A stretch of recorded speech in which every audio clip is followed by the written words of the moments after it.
Wastewater treatment, it's one of those super critical things in modern life that we just never really think about.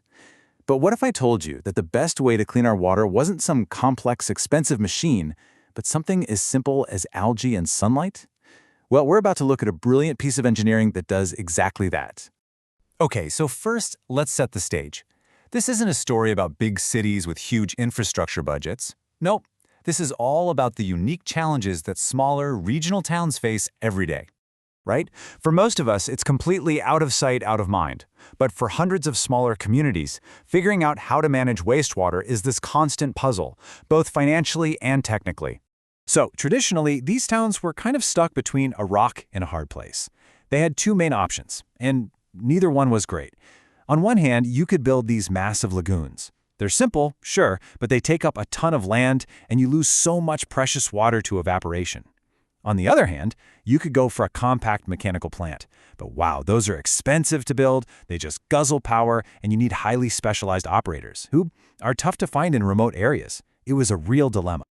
Okay, so this is where things get really interesting.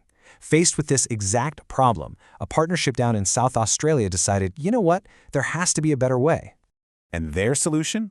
It's called a high-rate algal pond, or HRAP for short. And the idea behind it is just beautifully simple. It's a shallow, racetrack-style pond that harnesses the natural power of algae and sunlight to do all the heavy lifting. And when you look at it, you can see it's not just some random pond. It's a purpose-built biological engine. That long, winding, almost serpentine design, that's completely intentional. It's designed to work with nature in the most efficient way possible. Now, an idea this smart doesn't just pop out of thin air. This was the result of years of really dedicated collaboration. It brought together the brainpower of local government, university researchers, and public health experts, all working together to design, test, and prove this technology works.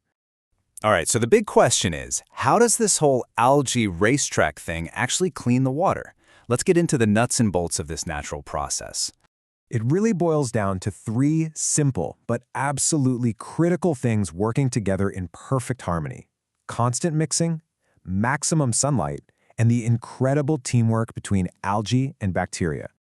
Okay, so it all starts with the journey the water takes. It flows through these long looping channels, which forces it to travel a really long distance, but in a pretty small area. And that's the key, right? It gives it plenty of time. We're talking about 4 to 10 days for the natural purification magic to happen. And check this out. There's this super low-power paddle wheel that just gently keeps everything moving. This constant mixing is so important. It stops all the gunk from just sinking to the bottom and makes sure every single particle gets its turn in the sun, feeding the algae and bacteria that are doing all the cleaning work. But here is the real secret weapon. It's the depth. It is incredibly shallow, only about 30 to 50 centimeters deep. This allows the sun's UV rays to blast right through the entire water column, acting like a natural disinfectant that zaps harmful viruses and bacteria. Okay, so the theory sounds amazing, right? But the real question is, does it actually work? Does it outperform the old methods? Well, the data's in, and the answer is a resounding yes.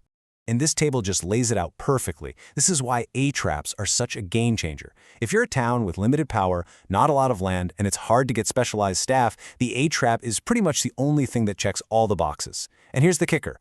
It's the only one of these low-cost options that's actually been validated to meet public health standards. Think about this. That efficiency means you can slash the amount of land you need by up to 50% compared to those old-school lagoons. For a small community, that is a massive deal in terms of cost and just being able to make it happen. And hey, remember that little paddle wheel we talked about? The one that barely uses any power? Well, it uses so little juice that you can run the whole thing, the entire system, with just a simple solar panel and a battery. We're talking lower energy bills, a tiny carbon footprint, and a system that keeps on working even if the power grid goes down. But at the end of the day, none of this matters if the water isn't safe, right?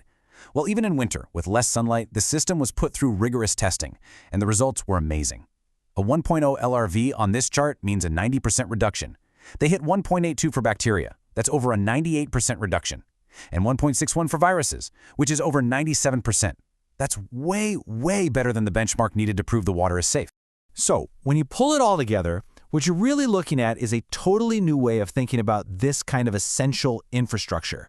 I think this quote from the project's own design guide just says it all perfectly. The development of low-cost, low-carbon footprint, low-maintenance sustainable wastewater solutions. That was the mission. And honestly, the HRAP just nails it on every single point.